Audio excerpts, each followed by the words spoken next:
पुष का महीना था, साल की सबसे ठंडी रातों में से एक। पूरा गांव कोहरे की सफेद चादर में लिपटा हुआ था।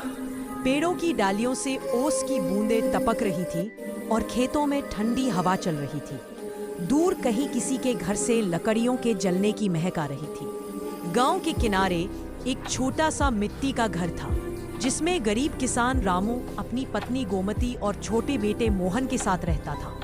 उस रात सर्दी इतनी ज्यादा थी कि उनके हाथ पैर सुन्न हो रहे थे। फटी चादर में तीनों एक दूसरे से सटकर बैठे थे। चूल्हे में जलाने के लिए लकड़ियां खत्म हो चुकी थी।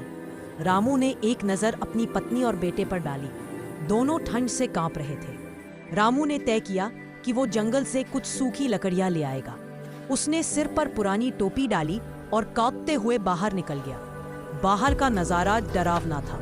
हवा में कोहरा और जमीन पर बर्फ की पतली परत, मगर अपने परिवार को ठंड से बचाने की चाह ने उसे हिम्मत दी। जंगल में पहुंचा तो सन्नाटा पसरा हुआ था।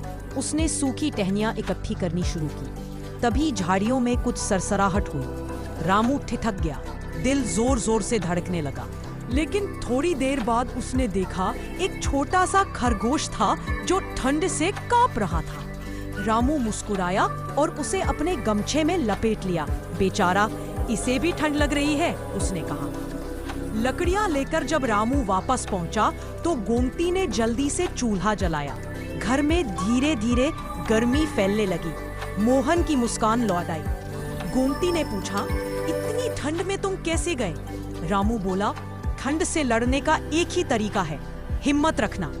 थोड़ी देर में वही खरगोश उनके घर के पास उछलता कूदता दिखा।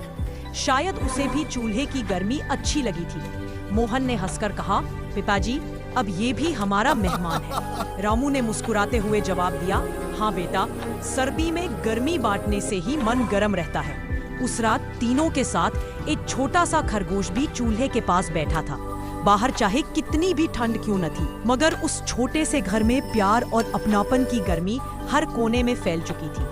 हेलो दोस्तों, अगर आप इस तरह के स्टोरी कार्टून वीडियो देखना पसंद करते हैं तो हमारे चैनल को सब्सक्राइब जरूर करें।